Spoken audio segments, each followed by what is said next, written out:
Welcome to the Midweek Bible Study of Ellendale Church of Christ.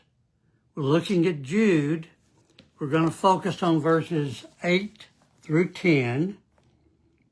Yet in like manner, these people also, relying on their dreams, defile the flesh, reject authority, and blaspheme the glorious ones. But when the archangel Michael, contending with the devil, was disputing about the body of Moses, he did not presume to pronounce a blasphemous judgment, but said, "The Lord rebuke you." But these people blaspheme all that they do not understand and are destroyed by all that they, like unreasoning animals, understand instinctively. Relying on their dream. Generally, we think of dreams as being something positive. Maybe making great plans for the Lord's service or setting some noble goals. But these were the dreams of unholy, wicked men whose minds were a cesspool of iniquity. They claimed these dreams were from God, but they actually justified their immoral conduct, their shameless activities, by relying on or distorting the grace of God. In verse 4, it talks about those who pervert the grace of our God into sensuality. The NIV says that they use the grace of God as a license for immorality. The New Century Version says they have changed the grace of God into a reason for sexual sin. As we look at these morally perverse men, it should be obvious that that is very much relevant in our day and time. When you have men who profess to be men of God, or women, contrary to Scripture, who are not supposed to be preaching, 1 Timothy 2 and verse 12, who claim to be speaking for God, and yet they endorse homosexuality, same-sex marriage, abortion, transgenderism. Raleigh Gaines made the statement that a male is a he, a female is a she, and anything else is a result of an unstable mind, mental instability, and I'm afraid she's exactly right. We have a world that's so totally foreign to anything that resembles New Testament Christianity, morally bankrupt, rejecting all moral restraints. And that happens when you reject the authority of the Bible. It happens in the doctrinal area, and we could spend some time talking about departures from Bible authority in the realm of doctrine. But tonight, in line with these false teachers, we want to focus on the immoral that was being promoted back then and being promoted today as fitting within the parameters of the grace of God. We know that transgenderism, as Raleigh Gaines said, certainly is not the product of a moral, pure mind. It's result of a distorted mind, sinful mind.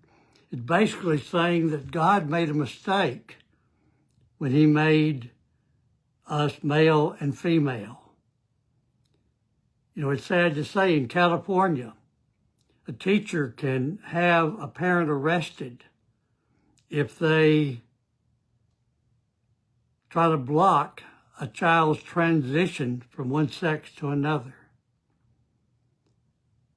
Obviously, God did not make a mistake, and yet there is a segment of our society that believes in surgically damaging children, chemically damaging children, because they tell them, instill in them that they're in the wrong body.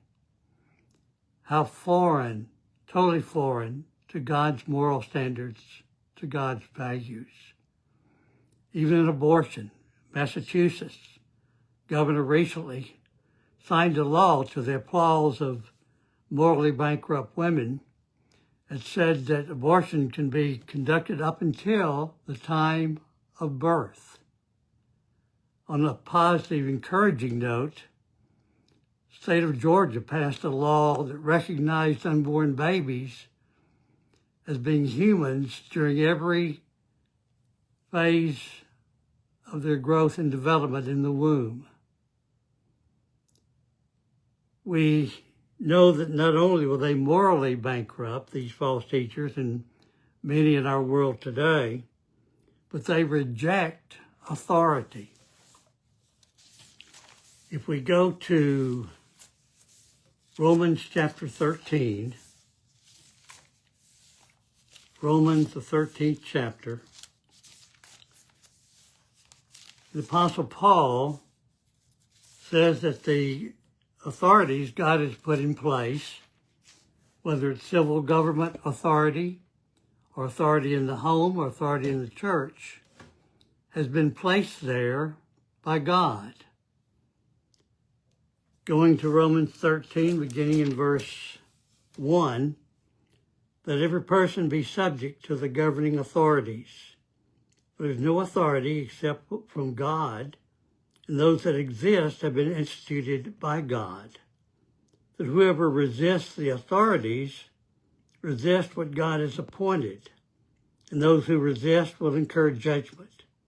For rulers are not a terror to good conduct, but to bad. Would you have no fear of the one who is in authority? Then do what is good, and you will receive his approval. For he is God's servant for your good, but if you do wrong, be afraid, for he does not bear the sword in vain. For he is a servant of God, an avenger who carries out God's wrath on the wrongdoer. Therefore, one must be in subjection not only to avoid God's wrath, but also for the sake of conscience. Basically saying that the governing authorities, and he's not talking about putting in place individual politicians or government leaders. He's talking about establishing the authority of government, the authority of elders in the church, the authority of parents and especially fathers in the home. They are put in place by God, and to reject those authorities, to defy them, is to defy God. To disobey them is to disobey God, with one exception. And that is when civil law is in conflict with the law of God. Then as Peter says in Acts 5:29, we ought to obey God rather than men. Focusing on this idea of rejecting authority, we have some dangerous movements underway in our country that are intent on destroying our constitutional republic. They are Islam, and we've had several primaries where Muslims have been nominated. And you look at the mayor of New York, Mamdani, who is not only a Muslim, but a communist. And the two most evil forces in our world today are communism and Islam. Communism in the 20th century was responsible for the deaths of 100 million people. The Islamists are determined to overthrow our Constitution and institute Sharia law. Islamists, the Islamic Revolutionary Guard in Iran, has been responsible for killing more than 40,000 of their own people this year for protesting against Sharia law and their high-handed, hard-fisted government. They've been responsible, Islamists, Hezbollah, Hamas, other Islamic groups have killed some 1,000 Americans. So when you've got these forces, and there have been a number of elections where both Islamists and communists have been nominated. You may hear the term Democratic Socialist of America. That's just another name for communists. And if you look at their platform, they want to defund the police. They want to abolish ICE. They want to eliminate prisons. They want to open the borders, basically to destroy our constitutional republic as it exists. And they're supported by people like Bernie Sanders and AOC, Alexandria Ocasio-Cortez, who support this platform. To rebel against our police, to defund the police, again, is to disobey God, to resist the authority of God. When ICE is carrying out their role of enforcing federal law says that illegal immigrants are to be deported. And those people who attack and oppose ICE are opposing God because they're fulfilling their God-given role of protecting the innocent and punishing the guilty. That segment of society defies the enforcement of law. They defy God by rejecting God's arrangements for putting these authorities in place for our good. By complying with them, they're able to punish wrongdoers and protect the innocent. But when you've got people who are defying law, sanctuary cities protecting illegal immigrants, obviously you've got the anarchy, the moral chaos that we see functioning in our world today. And it goes back to, as these false teachers, rejecting authority, rejecting civil authority, rejecting God and his authority. He goes on to say about them that, looking again at verse 8, they defile the flesh, they reject authority, they blaspheme the glorious ones, people who are deserving of respect and dignity. They are blaspheming and speaking against, which is exactly what that segment of society is doing. Speaking against our president, speaking against political figures who are trying to make our nation what it was intended to be as it was founded by the founding fathers. When the archangel Michael, contending with the devil, was disputing about the body of Moses, he did not presume to produce a blasphemous judgment, but said, "The Lord rebuke you." Michael was the highest of angels, and he was in conflict with the most evil of angels in the form of the devil. But rather than enter a battle of emotions or a war of words, rather than try to vindicate himself or to question the motives and authority of the devil, he left that judgment to God. When we are defending a righteous cause, something that's right in the eyes of God, we have to be careful that we do not commit sin in that process. We're to speak the truth in love. And when we tell people hard truths, we're acting in love, because people need to know the truth so they can avoid being deceived by so much that's wrong in our society today. In 2 Timothy chapter 2, looking in verse 24, the Lord's servant must not be quarrelsome, but kind to everyone, able to teach, patiently enduring evil, correcting his opponents with gentleness. God may perhaps grant them repentance, leading to a knowledge of the truth.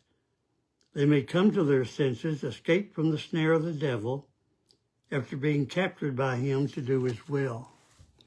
Even righteous indignation can lead to hatred.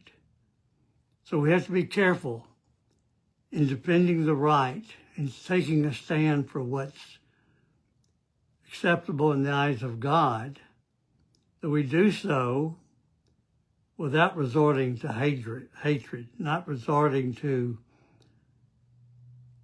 hateful words in trying to defend things that we know are right in the eyes of God. He said, but these people blaspheme all that they do not understand, and they're destroyed by all that they, like unreasoning animals, understand instinctively. Rather than being rational, sensible people, they are just the opposite. They're acting on the level of animals, letting their passions, their illicit desires, their ungodly intentions to be acted out. And they not only are destroying themselves, they're destroying those who buy into what they are doing.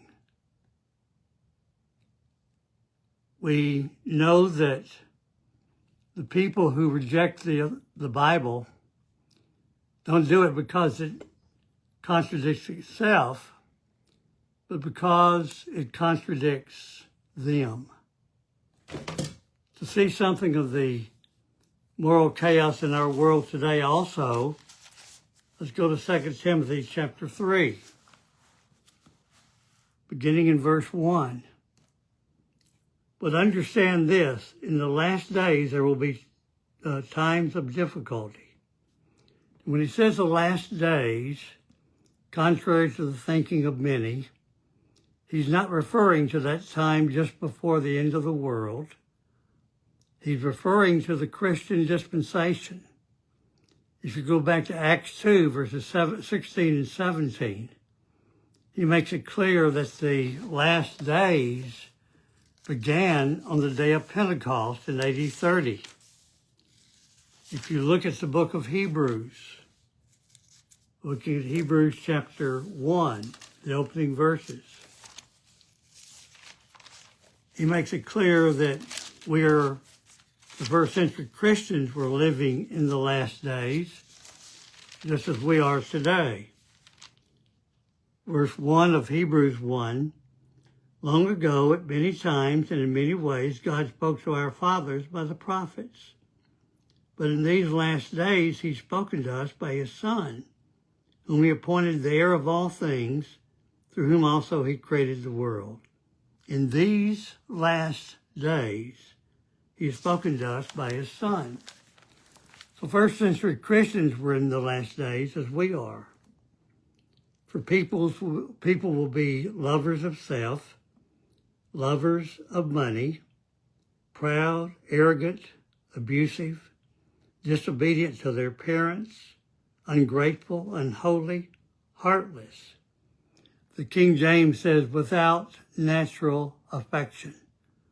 That is, the affection that should exist within the family love of parents for children, children for their parents. How unnatural is it for a mother, unnatural affection, to murder her child while still in her room, in her mother's womb? That's not natural affection.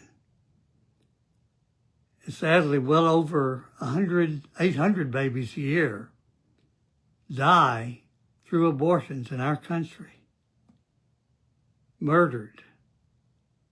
And the highest genocide appears among black families more than white women.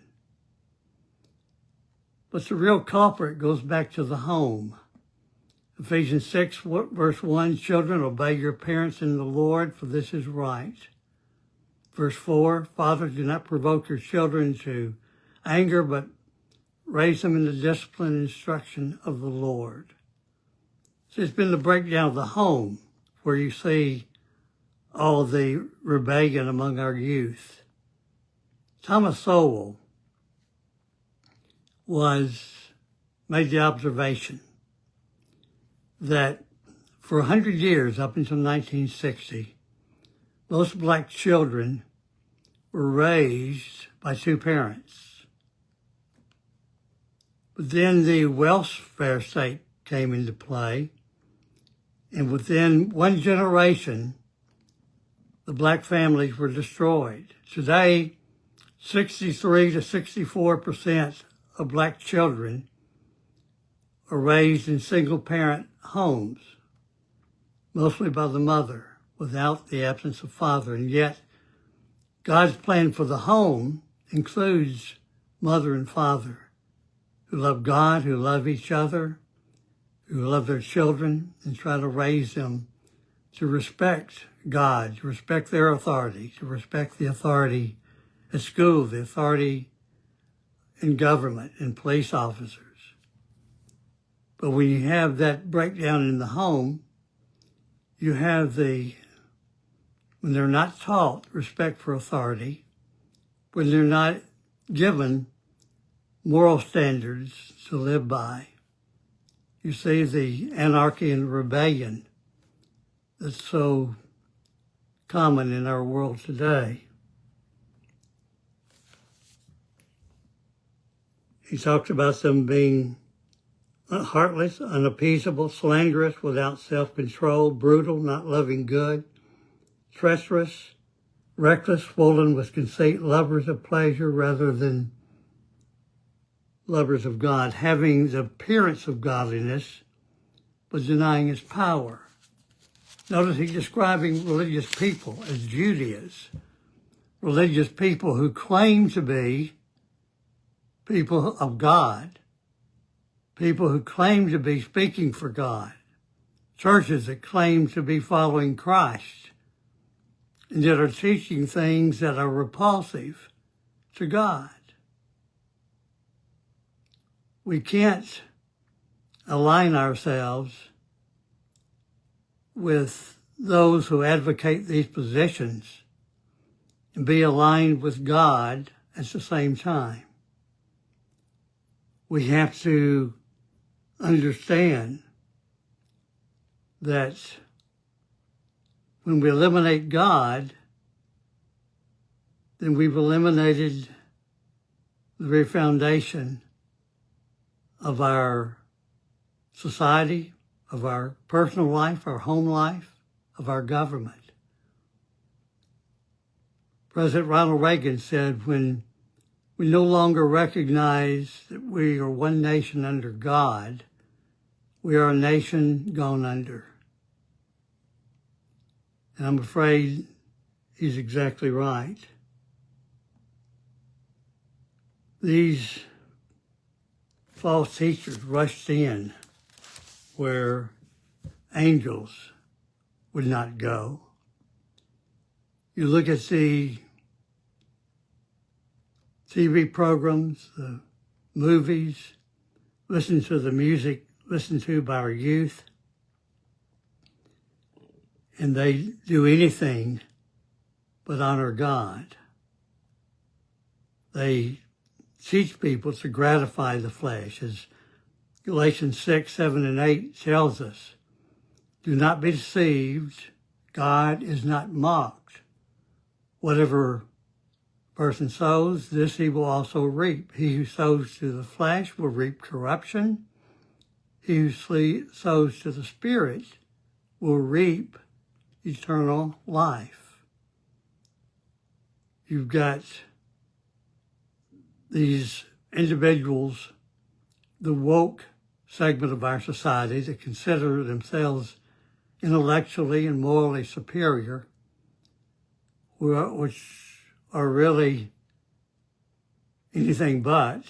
They're deprived of true knowledge, which is the knowledge of God, and they are instilling in adults and youth thinking that's so contrary to the will of God, things that are so foreign to God's intent for mankind. And that's where it's extremely important to us not to be synthetic saints, as these false teachers were, not to try, as they were doing in people today, to rationalize their committing sin. Basically, all they're doing is pushing the self-destruct button, spiritually and in other ways. Sin has its consequences in this life and in the life to come. Gratifying the flesh degrades the body, it corrupts the character, and it stains the soul. And yet sin is running rampant in our world today, in our society. It appears that the devil is winning, but we've not seen the final act in the play. God is not done yet. I believe that there's still hope for America if we can get enough people to realize just how far from righteousness, far from God, a segment of our society has drifted. I still believe that there are a segment in our society, the majority, that don't buy into much of this that's being sold. Transgenderism, wanting to defund the police, wanting to rebel against authority, wanting to live morally bankrupt lives. 73% of the people agree with Sophie Cunningham in saying that biological men should not be involved in the sports of women or young girls. So there's still a good number within our society who haven't bought the woke bill of goods, who, I guess the other side's more vocal, but who are not buying into the bill of goods being sold by those liberals, those on the left, those who are described as woke. I believe there are enough people in our society who are standing for right, or will stand for right, that we can, with God's help. Ted Cruz says that communism is a poison spreading across America, and I'm afraid he's right. Speaker Johnson has said that communism is in the gates, and he said, by God's grace, we will prevail over it. And we've got to pray prayerfully that Sharia law will be banned. We've got to pray that communism will not take root in our political system. So just to draw some principles of conduct from the book of Jude, one thing is we need to keep our bodies and minds free from defilement. We need to show proper respect for those in God-given positions of authority, and that even when we are contending for the faith, We need to speak the truth with love and humility. In talking to people, trying to help them see that these things are radically wrong, we need to do it with gentleness, with humility. But we have to first realize how radically wrong these things are, and then make up our minds that we're going to be personally the salt of the earth, the light of the world, to be an influence for good, to try to influence others, but also to try to help those who are reachable and teachable see how radically wrong these things are that are being pushed by one segment of our society. As always, I am very grateful that you participate in our studies, and I hope that you will be with us again next week.